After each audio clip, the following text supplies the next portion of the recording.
Hello there. Today, we're going to gently explore something that, well, it touches pretty much all of us. It's called the comparison trap. We're going to look at why we look sideways at others and how we can start to look forward into our own lives. You know that feeling, don't you? You're just scrolling, maybe unwinding at the end of the day, and then you see it, a post. And just like that, this quiet, sinking feeling starts to creep in. This little voice that whispers, maybe you're not where you're supposed to be. Well, if you've ever felt that, please know you are so far from being alone. That feeling actually has a name, social comparison, and it is a completely natural, deeply human thing to do. In fact, a psychologist named Leon Festinger was talking about this way back in 1954. It's just part of how our brains try to figure out who we are and where we fit in. So here's the path we'll take together in this explainer. We'll start with the trap itself and talk about why it hurts so much. Then we'll look at how social media has become this giant magnifying glass for it. And then, the important part, we'll talk about how to gently shift your focus and find the freedom that's waiting for you when you start looking inward. Right, so we know this is a natural thing to do, but it often comes with a pretty heavy price, a hidden cost that we pay emotionally. Let's really get into what that is. And this is really the heart of the problem, isn't it? On one side, you have your life, your private process. That means all the struggles, all the doubts, the messy, confusing middle parts that every journey has. But what are we comparing it to? We're comparing it to their highlight reel, the perfectly chosen moments, the big successes, the shiny final product.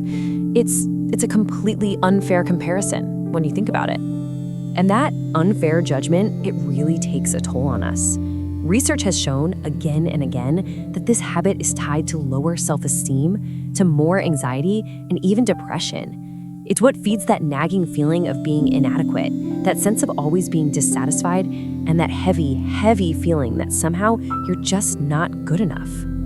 Like we said, comparing ourselves is nothing new. Humans have been doing this forever, but the world we live in today has poured gasoline on that old fire. It's just so much more intense now.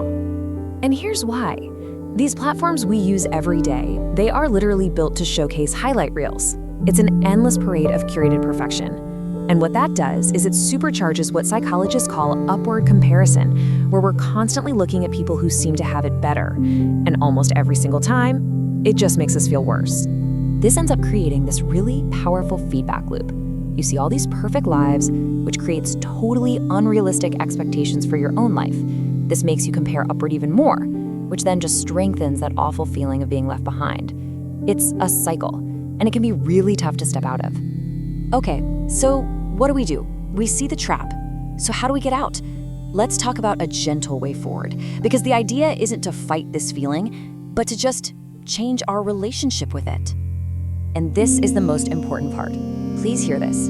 The goal is not to eliminate comparison. You just exhaust yourself trying. The real goal is simply awareness. That's it. It's about learning to catch that moment with a little bit of mindfulness. So here's a really simple practice, 4 little steps. First, just notice, gently and with no judgment, just catch yourself doing it. Oh, there's that feeling again. Second, remind yourself what's real. I'm looking at a highlight reel, not the full movie. Third, try a little reframe. Remind yourself that someone else's success doesn't mean you're failing. There's enough sunshine for everyone. And fourth, just gently turn your attention back to your path, your progress, your life. And when we start to practice this gentle shift, something really beautiful starts to happen. We start to feel this freedom, the freedom that comes from finally just focusing on our own journey. Let's look at what you really stand to gain here. When you start looking inward, you begin to find this deeper sense of self-acceptance.